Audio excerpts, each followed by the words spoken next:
Hi, welcome to the first full-length episode of On the Street with Maya and Harry, We're going to have a lot of fun this year. and we're very excited to have you along.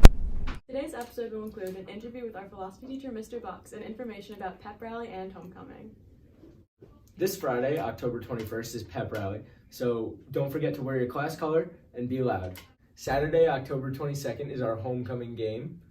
Parade starts in the village at 11 o'clock. Be there or be square. The game starts at 2 o'clock. Be there and wear your homecoming shirt. The homecoming dance is at 7 o'clock on Friday night. Make sure to buy your ticket in Miss Hoffman's room for $20. And up next, we have our special interview with philosophy teacher, Mr. Matthew Bucks. We're live. All right, we're here today with Mr. Bucks, a philosophy teacher at Bellport High School. And Mr. Bucks, how long have you been teaching here? I've been teaching in Bellport for 21 years, and I think this is my 8th year in high school. Nice.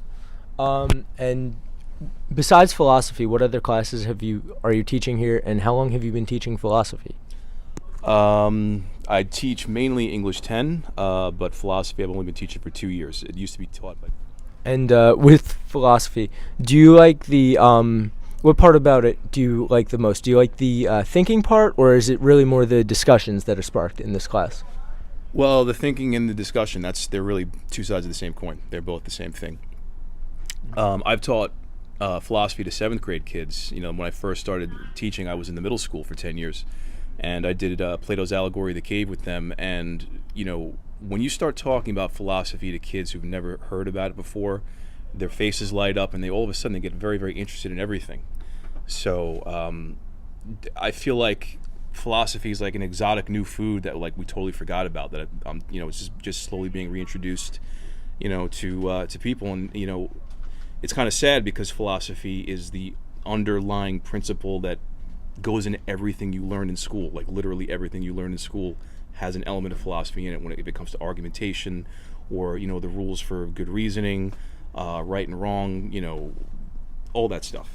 Philosophy is all kind of baked into that. Before I give it back to Maya, Ryan said that you had a thought experiment for our viewers. Is that accurate?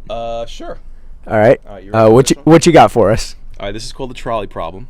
All right, so let me try to explain it. So you're in front of a lever, and that lever operates the tracks of a trolley. You guys know what a trolley is, right? Yeah. Okay. Old-time car. Old-timey car, right, exactly, in the Rice-A-Roni box anyway. Yep. So you can either leave this lever alone, and the trolley is going to go straight down the track, but on the track are 5 people tied up. And if you do nothing, the trolley is going to hit those 5 people, and they're going to die. Sounds intense. It sounds intense. Well, you have a choice. You can either pull the lever, divert the trolley to another track where it's going to miss the 5 people who are tied up, but it's going to kill 1 person on the track. Now, 5 versus 1, that seems like a good trade to me, right?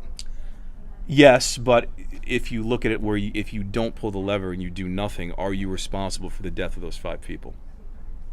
But if you do pull the lever, then you are directly responsible. Your choice caused the death of that first person. Right. Who would have been fine had you not interfered. Right. So the ethical question is it better to be directly responsible for the death of 1 person, or by inaction allow the death of 5 people? And the answer to that is not very easy. Not having a great time. Yeah, I could tell. Yeah. What do you think of the idea that philosophy is, since it's not taught and philosophy is the art of thinking, do you think that school is really just, at the moment, just shoving in information and not actually teaching any questioning, reasoning, logic? And do you think that that's one of the things you hope to combat with your class in philosophy? Yes to all that. Absolutely yes. I don't know who's going to watch this. Maybe the superintendent is or not. I'll tell him straight to his face. I'll tell the commissioner of education that the way we do school, not only in this school but like nationwide, is broken for the very reason you just said, that we expect kids to think, but we're not teaching them how to think. And there's words in the standards that say, you know, synthesize, evaluate.